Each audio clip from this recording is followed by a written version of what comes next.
guys, welcome to the Knife Detector channel. And if you like pocket knives, then you might want to like and subscribe. Like I said, this is the Knife Detector channel. If you do like and subscribe, I'd very much appreciate it. It just takes a second for you, but it means a whole lot to my channel, and so I can continue to provide this great content for you. So I tell you what, today we're going to talk about Stag. And I want to show you this one to start off with, because as you know, I just bought this Schrade Heritage Stag. But if you recall, it looks a little different now. So I'm going to tell you what I did for this to change color. Because when I first got this one, this stag was white as a ghost. And then I went ahead and I did something to it. And it turned that white ghostly stag into this pretty brown, golden, honey brown, faded stag right here. Or weathered looking stag. And I love this because the thing is that you want that old look, or at least I do. I mean, the fact that it looks so white really bothered me. So I want to go ahead and show you what it looked like before, right here.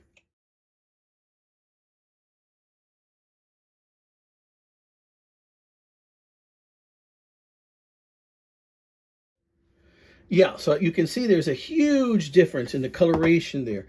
Now, how did I do it? Well, I poured some Coca Cola in this little Tupperware deal, and I found this at a thrift store, not knowing what I was going to use it for, but I filled it up to about right here till it covered the knife laying down in Coca Cola. That's right, Coca Cola. Actually, I didn't use Coca Cola. I used Diet Pepsi. But I tell you what, I like soda, and it was so hard for me to waste that amount of soda and not drink it. So no, I didn't drink it. Don't think I drank it. I'm not that desperate, okay, guys? And I don't have that much of a caffeine addiction, but I thought about it. I really did, of drinking it after, and I didn't. I didn't drink it. I truly didn't. But look how it came out. Now, how long did I dip it? I dipped this for about 2 hours. Of course, if you want to try this, it's at your own risk. Complete disclaimer. Your results may vary. Don't say the Knife Detector made me do it, because nobody's making you do it. You're choosing to do this on your own. But look how that came out. And there you can see this part still has a little bit of white to it, but that's okay, because Stag has imperfections and it doesn't look the same everywhere, right? So as you can see right here, there's a little bit of white right there still. But I tell you what, to me, this is just perfect, just the way I want it.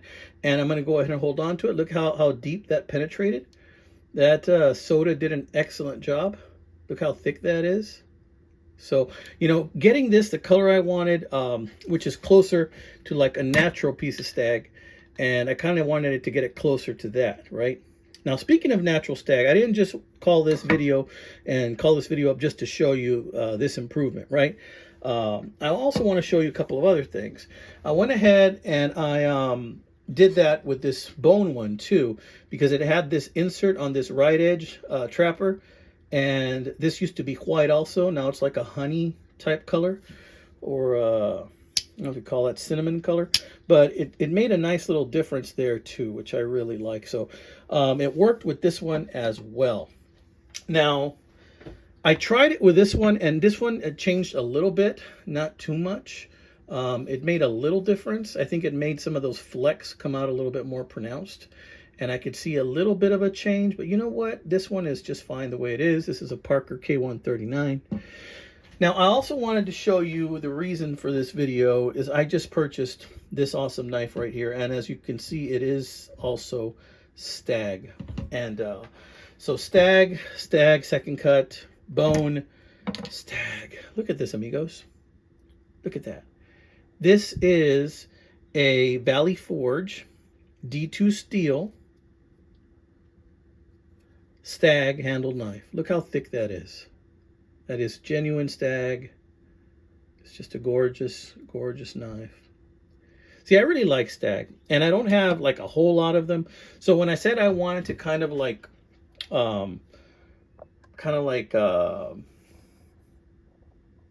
sell some stuff so I can really focus and concentrate on the stuff I really love, this is what I mean. More Stag handled knives. That's one of the things that I want to do, right? And I bought a couple, right? This is one of the ones I bought. But I have another video coming up with a beautiful fox. I think it's like a Fox and Hound or something knife. You're not going to believe it when I show it to you. It's like amazing. How much did I pay for this guy on eBay? I paid $50 for this one, which is why I've been selling some things. And for that other knife I'm going to show you later on, I think I ended up paying around 70, 73 for that one. But I'll show you that one in a subsequent video. But tell me what you think about this, guys. Is this something you might want to try?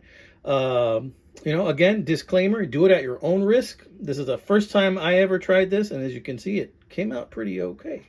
So generally, you know, I'm going to continue to use this. I had expected that with time it would change color and become more like this after I held it in my hand a lot. But guess what? I just couldn't wait.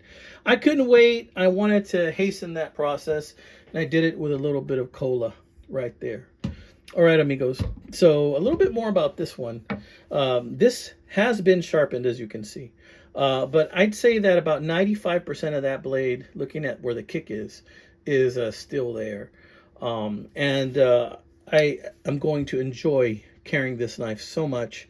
And the only question is, what kind of sheath am I going to put it in? Or I might just carry it in my pocket, honestly. It's just a great, great looking knife that I really, really like. So, you know, one of the reasons we collect knives, guys, is because of the texture, because of the level of artistic talent that goes into making these knives, and because of the variety. There are so many different kinds of knives out there, right? And then you have to worry about, okay, where am I going to house this bad boy, right? So this trapper, although I do have some trapper sheaths, I put it in my pocket usually. This one right here, see that? Ooh, that snap closed real nice. Hear that? Let's hear that again for you guys. Just nice, huh? I'm using this guy right here. I think that sheath will do it just fine. I seem to have lost my antlers. Got to get those back. Okay. This one right here, my K139, I keep in this sheath. It's kind of like a little stag antlers on there. So I keep that one in there. And so far, this one has just been in my pocket. And I think that's where it's going to stay. Oh, by the by, this is not a lockback. This is a slip joint. So let's check the action on that. There's no half stop on this. But let's check the walk and talk. That is some serious walking and some nice talking. Very sweet. Yeah, you're going to go in my pocket. Thank you very much. All right. So I tell you what, let me know what you think, amigos. And I hope you guys are having some luck out there, finding out, sourcing some awesome knives. And I want to say hey out there to Jersey Knife Guy, Pete, Patty's Potato Peelers, Knife Delights, RJ's Knives. Want to say hi to all my guys out there, Stan's Cutlery, Rasputin's Castle. I hope you guys are having an amazing week. I know it's Monday, but every day you have a chance to carpe the knife, amigos. Carpe the knife. Seize the knife. Seize the day. All right, y'all, take care. Oh, please like and subscribe. Thank you.